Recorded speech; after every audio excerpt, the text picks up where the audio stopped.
नमस्कार साथियों, India ground report से मैं आरती श्रीवास्तव आप सबका स्वागत करती हूँ। साथियों, हम एक बार फिर से उपस्थित हैं लेकर अपना आज का प्रेरक प्रसंग, जिसका शीर्षक है स्वर्ग का रास्ता। तो देखते हैं ये कहानी हमें क्या सीख देती है। मोहन बहुत भोला लड़का था। वो प्रतिदिन रात में सोने से पहले अपनी दादी से कहानी सुनाने को कहता था।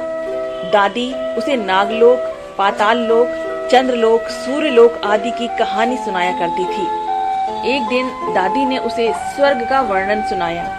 स्वर्ग का वर्णन इतना सुंदर था कि उसे सुनकर मोहन स्वर्ग देखने के लिए हठ करने लगा।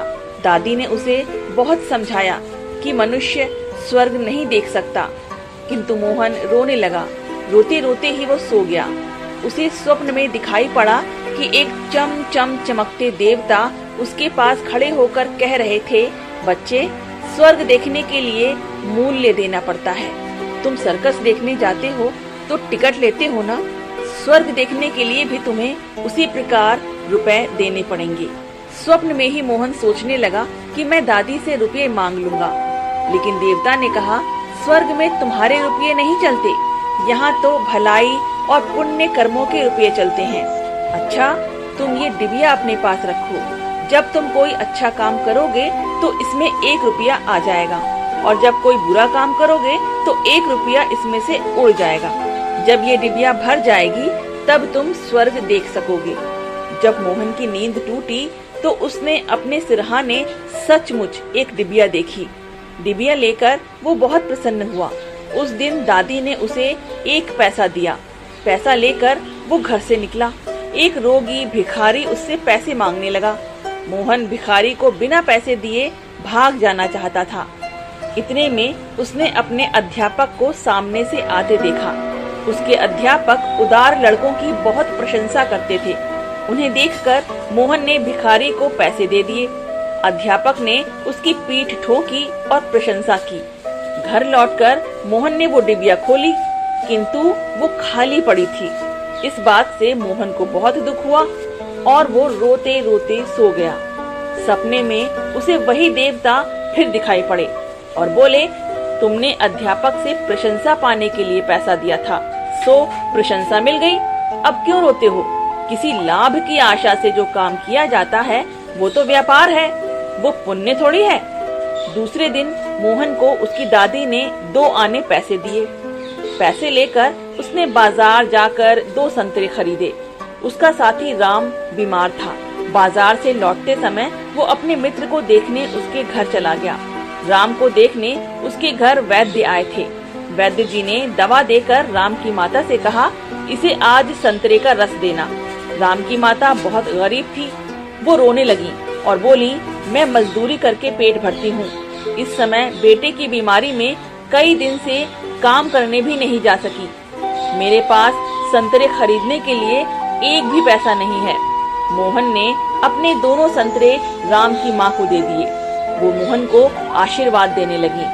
घर आकर जब मोहन ने अपनी डिबिया खोली तो उसमें 2 रुपये चमक रहे थे। एक दिन मोहन खेल में लगा था। उसकी छोटी बहन वहाँ आई और उसके खिलौनों को उठाने लगी। मोहन ने उसको रोका।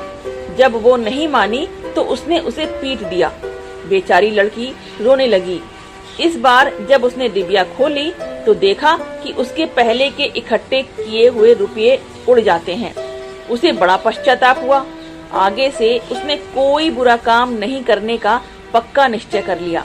मोहन पहले रुपये के लोभ से अच्छा काम करता था, पर धीरे धीरे उसका स्वभाव ही अच्छा काम करने का हो गया।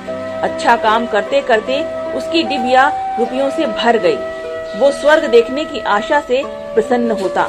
उस डिबिया को लेकर वो अपने बागीचे में पहुंचा। मोहन ने देखा कि बागीचे में पेड़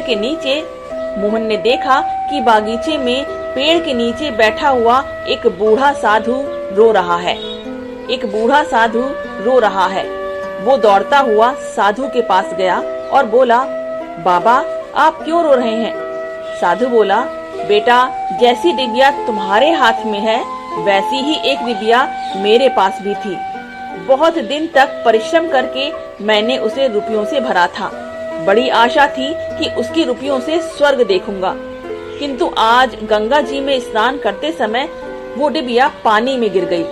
मोहन ने कहा, बाबा आप रोइए मत, मेरी डिबिया भरी हुई है, आप इसे ले लीजिए। साधु बोला, तुमने बड़े परिश्रम से इसे भरा है, तुम्हें इसे देने से दुख होगा।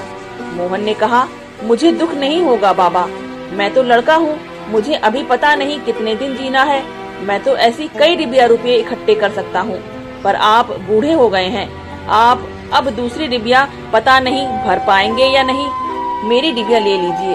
साधु ने डिबिया लेकर मोहन के नेत्रों पर हाथ फेर दिया। मोहन के नेत्र बंद हो गए, उसे स्वर्ग दिखाई पड़ने लगा। ऐसा सुंदर स्वर्ग कि दादी जी ने स्वर्ग का वर्णन किया था, वो वर्णन तो स्वर्ग के एक कोने का भी ठीक वर्णन नहीं था। जब मोहन ने नेत्र खोला तो साधु के बदले स्वप्न में दिखाई पड़ने वाला वही देवता उसके सामने प्रत्यक्ष खड़ा था। देवता ने कहा, बेटा, जो लोग अच्छे काम करते हैं स्वर्ग उनका घर बन जाता है। तुम इसी प्रकार जीवन में भलाई करते रहोगे तो अंत में स्वर्ग में पहुंच जाओगे। देवता इतना कहकर अदृश्य हो गए।